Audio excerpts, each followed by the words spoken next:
ওর অনেক কনফিডেন্স ছিল। আমার ছেলে আমাকে বলে, বাবা আমার জন্য টেনশন করো না।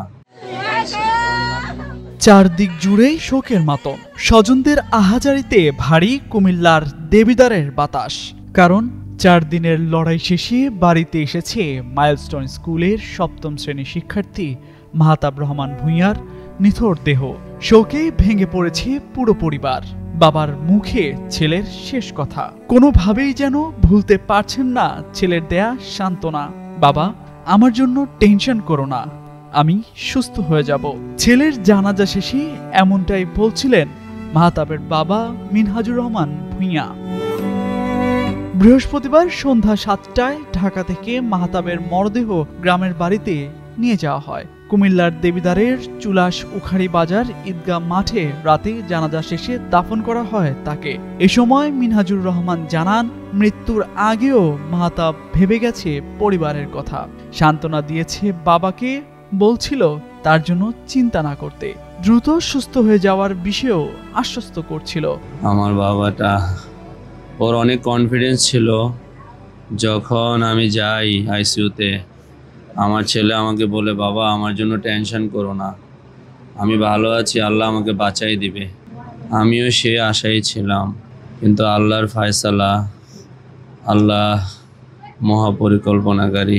স্থানীয়রা জানান, মাহতাবের এমন চলে যাওয়া কোনোভাবেই মেনে নিতে পারছেন না আত্মীয় স্বজনরা। বিমান দুর্ঘটনায় এতগুলো হতাহতের ঘটনায় ক্ষোভ প্রকাশ করেন তারা।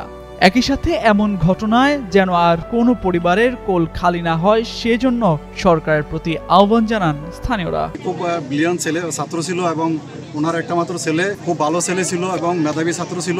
আমরা এটা সম্পূর্ণ রাষ্ট্রকে দায়ী করছি। আমি আশা রাখবো আগামী দিনে সম্মিলিত প্রচেষ্টায় যাতে এগুলো আর না ঘটে। দেশের যেভাবে উন্নত হবে, সকলে এইভাবে আমাদেরকে সাথে নিয়ে সরকার যেন এই দেশের উন্নত কাজকে আঞ্জাম দিয়ে থাকেন, যেন এরকম অনাকাঙ্ক্ষিত আর কোনো মায়ের পুরো খালি না হয়।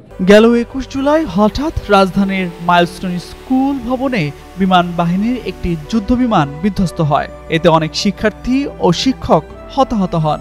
দুর্ঘটনার পর ঝলসে যাওয়া মাহতাব দৌড়ে বাইরে বেরিয়ে আসে। পরে গুরুতর আহত অবস্থায় সেনাবাহিনী উদ্ধার করে তাকে ঢাকা মেডিকেল কলেজ হাসপাতালে নিয়ে যায়। সেখানে তার অবস্থা আশঙ্কাজনক হওয়ায় জাতীয় বার্ন ও প্লাস্টিক সার্জারি ইনস্টিটিউটে চিকিৎসা দেওয়া হয় তাকে। দুর্ঘটনায় তার শরীরের প্রায় 70% পুড়ে গিয়েছিল। 4 দিন ধরে মৃত্যুর সাথে লড়াই করে বৃহস্পতিবার দুপুর 1:50 মৃত্যুর কোলে ঢলে পড়ে মাহতাব। তামজিদ মির্জা, যুগান্তর নিউজ।